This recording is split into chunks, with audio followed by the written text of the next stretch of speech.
नमस्कार। क्या आपने बैंक लॉकर का नया एग्रीमेंट साइन कर लिया है? असल में जब आप लॉकर लेते हैं तो आपके और बैंक के बीच कुछ नियम और शर्तें तय होती हैं।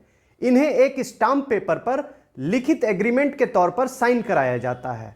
अगर आपने अब तक साइन नहीं किया है तो आपके लिए एक अच्छी सूचना है। मेरा नाम रमेश तिवारी है। पैसा ही पैसा वायरल चैनल पर आपका स्वागत है। आज बात होगी बैंक लॉकर के एग्रीमेंट की।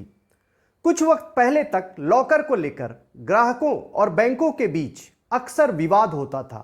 2021 में सुप्रीम कोर्ट ने एक व्यवस्था दी जिसमें बैंकों और ग्राहकों की जिम्मेदारियों को तय किया गया।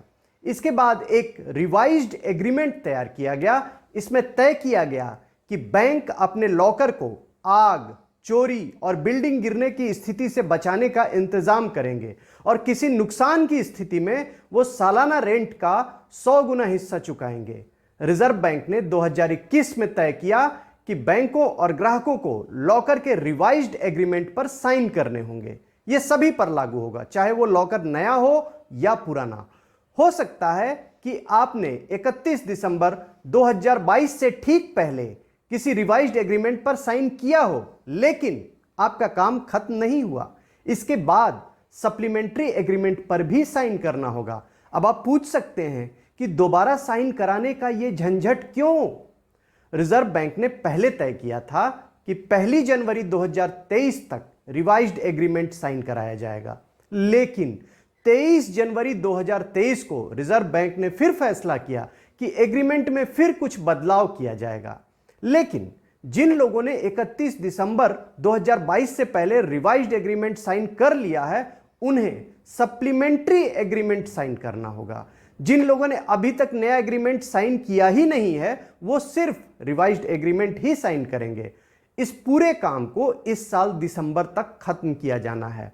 बैंकों ने लक्ष्य रखा है कि 30 सितंबर तक आधे ग्राहकों से एग्रीमेंट साइन करा लिया जाएगा।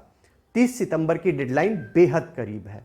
एक रिपोर्ट में कहा गया है कि अभी तक कुछ बैंक तो 30% लॉकर होल्डरों से भी साइन नहीं करा पाए हैं। पूरे बैंकिंग सिस्टम को देखें तो यह संख्या बेहद कम हो सकती है। जो ग्राहक साइन करने जा रहे थे उनके लिए भी कम मुश्किल नहीं थी। उन्हें स्टाम्प पेपर जुटाने में बहुत दिक्कत आ रही थी। कुछ बैंकों के खिलाफ शिकायत मिली कि वो स्टाम्प पेपर दे तो रहे थे, लेकिन इसका अलग अलग चार्ज वसूल कर रहे थे। कुछ ग्राहकों ने बताया कि एग्रीमेंट को कैसे साइन करना है, इस बारे में बैंक अधिकारियों को ठीक से जानकारी नहीं थी। अब काम में देरी हो रही थी तो इसे देख बैंकों ने एक अलग आइडिया पर काम करना शुरू कर दिया है। वे अब इस एग्रीमेंट को ऑनलाइन साइन कराने की तैयारी कर रहे हैं। इसमें 3 तरीके से मंजूरी लेने पर विचार हो रहा है। पहला, SMS के जरिए मंजूरी ली जाए। दूसरा, ईमेल के जरिए। और तीसरा, आधार के जरिए साइन कराया जाए। बैंकों ने अपना प्लान ऊपर अधिकारियों को बता दिया है। उनका कहना है कि मोटे तौर पर इस पर सहमति बन गई है। बैंक अब देख रहे हैं कि इस पर आगे बढ़ने का सबसे अच्छा तरीका क्या हो सकता है। 1 से 2 हफ्ते में पूरी प्रक्रिया सामने आ सकती है कि किस तरह इस काम को आगे बढ़ाया जाएगा। इंडियन बैंक ने हाल में ऐलान किया कि वह ग्राहकों से नए एग्रीमेंट पर डिजिटल तरीके से साइन कर रहा है। ग्राहकों के लिए यह बेहद सुविधाजनक है। इसे 24 घंटे कभी भी साइन किया जा सकता है और इसमें स्टाम्प पेपर भी इलेक्ट्रॉनिक है, यानी पेपरलेस है। इसमें आधार के जरिए OTP वेरीफाई करके डिजिटल साइन होता है और ज्वाइंट अकाउंट होल्डरों के मामले में यह अच्छा काम करता है। साइन करने के बाद कस्टमर अपने ट्रांजैक्शन का स्टेटस जान सकता है और साइन सफल होने पर इसका डिजिटल सर्टिफिकेट डाउनलोड कर सकता है। शुरू से आखिर तक ये पूरी प्रक्रिया डिजिटल होने के कारण काम में तेजी आती है। कुछ हफ्ते पहले स्टेट बैंक ऑफ इंडिया ने भी कहा था कि हम डिजिटल तरीके से साइन कराने पर विचार कर रहे हैं। असल में समस्या ये है कि जो बैंक पुराने हैं वहां लॉकर ग्राहक भी बेहद पुराने हैं। इनमें कई का रिकॉर्ड ढूंढना कोई आसान काम नहीं है।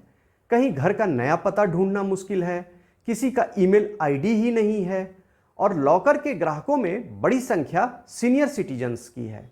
उनके मोबाइल नंबर तो भले ही मिल जाएं, लेकिन ईमेल आईडी कम मिलते हैं। छोटे शहरों में यह समस्या और बढ़ जाती है। इसमें आसानी होगी प्राइवेट बैंकों को, उन प्राइवेट बैंकों को जो पिछले 20 साल में सामने आए हैं। उनके यहाँ लॉकर ग्राहकों की संख्या भी कम है और ग्राहक भी नए हैं। उम्मीद की बात यह नज़र आती है कि बैंक किसी ग्राहक को सिर्फ लॉकर नहीं देते हैं, उसके साथ फिक्स्ड डिपॉजिट कराते हैं, बचत खाता भी खुलवाते हैं। वहाँ से ग्राहक का पूरा रिकॉर्ड मिलने की उम्मीद है। इस चैनल पर मेरी कोशिश होती है कि इसी तरह की जरूरी जानकारी आपसे शेयर की जाए। अगर लगे कि ये जानकारी आपके किसी दोस्त या रिश्तेदार या और किसी के काम आ सकती है तो इसे शेयर जरूर करें। आपको खुद पसंद आए तो लाइक और सब्सक्राइब जरूर करें। शुक्रिया।